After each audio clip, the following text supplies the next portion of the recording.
кто бы ни пытался помешать нам, а тем более создать угрозы для нашей страны, для нашего народа, должны знать, что ответ России будет незамедлительным и приведет вас к таким последствиям, с которыми вы в своей истории еще никогда не сталкивались. La historia de hoy nos trae una vez más de vuelta a la Unión Soviética, para conocer la trayectoria de uno de los líderes mundiales que hoy en día más controversia e interés provocan a nivel mundial. Esta es la historia de Vladimir Putin.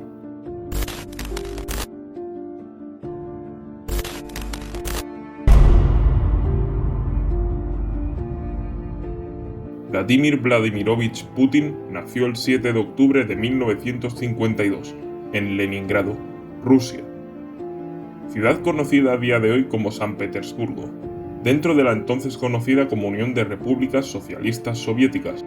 Este sería el tercer hijo de Vladimir Spiridonovich Putin y María Ivanovna Putina, unos padres que perderían a sus primeros dos hijos siendo aún estos niños. Vladimir trabajaba en la marina, mientras María lo hacía en la fábrica, por lo que la posición social de la familia se consideraría de clase trabajadora. Durante sus primeros años de vida, cursaría sus estudios en una escuela cercana a su casa e iniciaría dos de sus mayores pasiones, los deportes de lucha y la lectura, siendo por aquel entonces las obras de ideología marxista sus favoritas. Más tarde, ya en sus años de estudiante universitario, eligió la carrera de Derecho en la Universidad Estatal de San Petersburgo, donde conocería a una figura de gran importancia en su futuro, Anatoly Sobchak, el que fue uno de sus profesores en aquellos 5 años.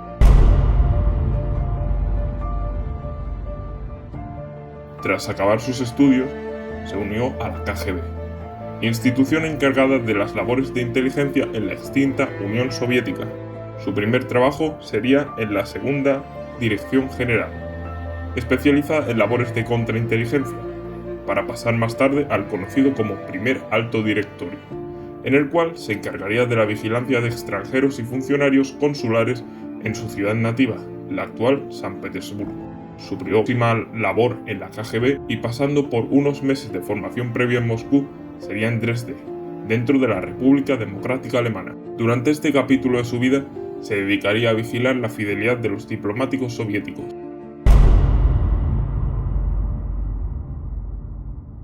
Para el año 1990, Putin volvería a su ciudad natal, la entonces Leningrado, momento en el que desempeñaría sus primeros cargos en política municipal, junto a la figura de su mentor de la universidad, el antes mencionado Anatoly Sobchak.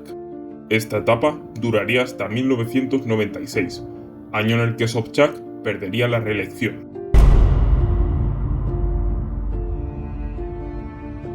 El fracaso de la campaña de Sobchak en San Petersburgo lo motivó a desplazarse hasta Moscú, ciudad donde se acercaría por primera vez al entonces presidente, Boris Yeltsin, el cual lo acompañaría en sus primeros pasos en la política nacional. Durante su tiempo trabajando junto a Yeltsin, Putin no dejaría de ascender a su lado, convirtiéndose en uno de sus hombres de confianza. Con la llegada del año 98, Vladimir Putin se convertiría en la cabeza del Servicio Federal de Seguridad, órgano encargado de la inteligencia rusa, área que el propio Putin, dada su experiencia anterior, dominaba. Al año siguiente, Putin alcanzaría un nuevo peldaño en su ascenso al poder, pues sería nombrado uno de los 3 viceprimeros ministros para luego convertirse en el primer ministro, segundo cargo más importante en la política interior de Rusia. Llegados al final del año 99, es tradición en Rusia que el jefe de gobierno dé un discurso a la nación, pero el de aquel año sin lugar a dudas marcaría una nueva etapa en la vida de Putin, pues el presidente del gobierno hacía oficial su renuncia, motivado por los problemas que llevaban ya tiempo castigando al país. Los oligarcas eran los verdaderos dueños del poder en Rusia. La campaña militar en Chechenia estaba siendo un desastre, y por si todo esto fuera poco, la economía nacional empujaba a las clases populares a la desigualdad y el hambre. El sucesor en el gobierno no podía ser otro que el propio Putin, el cual, leal a su antiguo presidente, y nada más llegar al poder, decretó que Yeltsin sería a partir de ese momento inviolable ante la ley, blindando a este y sus propiedades de una injusta invulnerabilidad. Gracias a esta medida, todos los trapos sucios del poder saliente quedarían enterrados junto a alguno que otro que ya salpicaba a la nueva cara visible del país. Tras unos meses en el gobierno, el nuevo presidente ganaría las elecciones, viéndose así legitimado para seguir en el gobierno por un mandato de 4 años. A partir de ese momento se inició una fase de reforma del país en diversos ámbitos, pues se consiguió poner en marcha una progresiva mejora de la economía, a la vez que Putin se metía en el bolsillo a los oligarcas, los cuales conservarían el status quo siempre y cuando mantuviesen fidelidad al nuevo presidente. También fue durante esta etapa en la cual la situación en Chechenia se estabilizaría tras un punto crítico marcado por la crisis de rehenes en el teatro de Moscú, en gran parte debido a la segunda campaña militar en la región y el cambio de su constitución.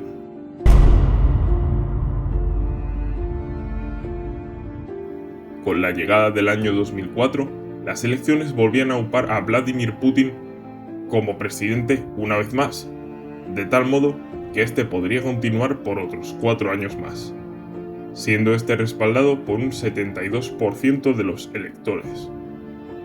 Fue durante este mandato en el que Putin sería puesto a prueba una vez más durante el asalto por parte de terroristas chechenos a la escuela de Beslan.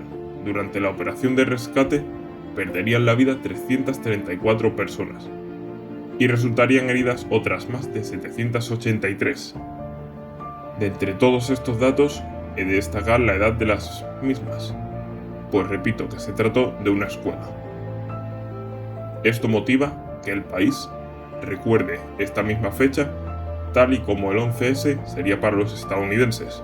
Sería también durante esta segunda etapa en la que empezarían a verse las represalias contra aquellos que osasen hacer oposición contra el presidente, de una forma más evidente cada vez, siendo destacables los episodios protagonizados por el empresario Mikhail Jodorkovsky y la periodista Anna Politkovskaya, siendo que el primero acabaría condenado por supuesta evasión de impuestos, y la segunda hallada sin vida en el vestíbulo de su edificio de apartamentos.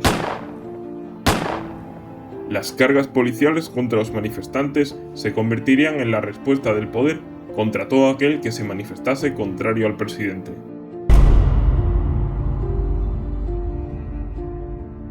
Debido a que en el año 2008 la ley rusa aún impedía al presidente encabezar un tercer mandato, las elecciones del mismo año auparían al que había sido el viceprimer ministro Dmitry Medvedev como el nuevo presidente, en una astuta estrategia de Putin para seguir en el poder a través de desde el puesto de primer ministro. Tras este periodo, y con las modificaciones pertinentes de la ley, Putin sería reelegido una vez más en las elecciones celebradas durante el año 2012, iniciando así el tercer mandato de Vladimir Putin, en lo que se sospecha fueron unos comicios amañados por el partido en el poder, Rusia Unida. Durante esta etapa en el poder de Vladimir Putin se continuarían las reformas sobre la economía del país, la vivienda y la educación, entre otros tantos. Otro punto a destacar durante este mandato es su ataque evidente a los derechos de la comunidad LGTB, a la cual nunca ha dudado en mostrar su desprecio. Fue durante este mandato cuando se iniciaron las hostilidades de tropas rusas sobre el territorio ucraniano, al ocupar la península de Crimea en el año 2014, las cuales motivarían numerosas sanciones por parte de Occidente. Tras los comicios del año 2018, Vladimir Putin era investido presidente por cuarta vez en unas elecciones que atrajeron la atención del resto del mundo por sospechas de amaño, que a cada renovación del mandato habían ido aumentando. Fue durante este mandato, en febrero de 2022, cuando se inició un nuevo capítulo en el conflicto contra Ucrania, cuando el ejército ruso inició un ataque a gran escala. El momento del ataque no podría haber sido más ventajoso, a juicio del Kremlin. La retirada estadounidense del territorio afgano y la posición cada vez más dividida de los miembros de la OTAN hacía parecer que se trataba de un momento inmejorable, pues todos los hechos anteriores hacían esperar una respuesta lenta por parte de las potencias occidentales. Como todos sabemos, y contrario a las predicciones de las fuerzas rusas, la respuesta de la OTAN fue contundente y demostró la unidad de todos los países a la hora de hacer frente a la crisis, lo cual, por otro lado, haría subir los precios de la energía e iniciaría una crisis económica a gran escala de consecuencias aún impredecibles. El devenir de los acontecimientos no es predecible aún, pero las perspectivas apuntan a que la guerra haga complicar la situación geopolítica y económica aún más, dando lugar a un escenario cuanto menos complicado.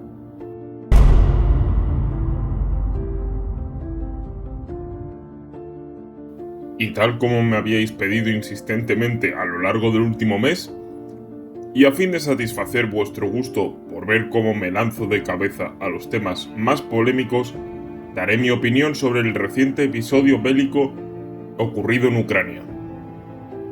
Puesto que carezco de conocimientos en la materia, me limitaré a dar una respuesta breve, a pocas palabras, buen entendedor. La historia ha demostrado una y otra vez que todos los imperios llegan a su fin tras una época de apogeo, seguida de otra de recesión y decadencia.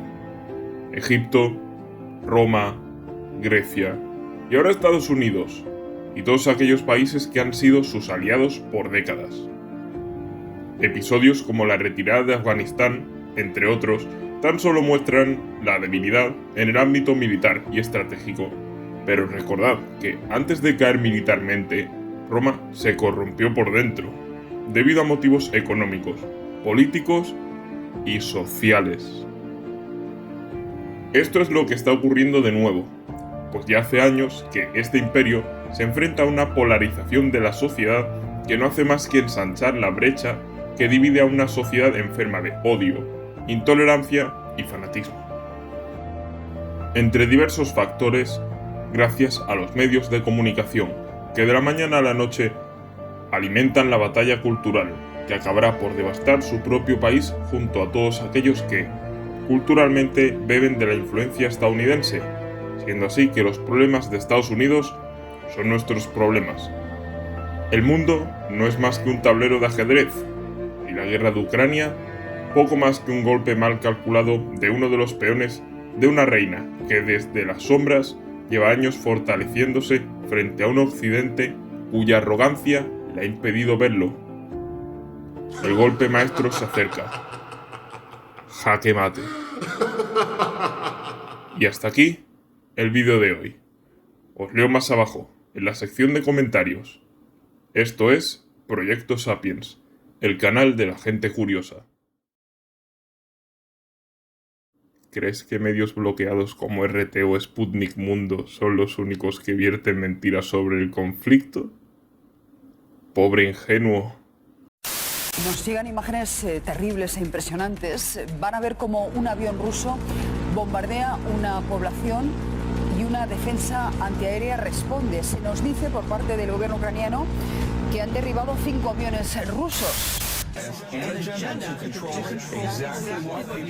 And this is extremely dangerous to our democracy.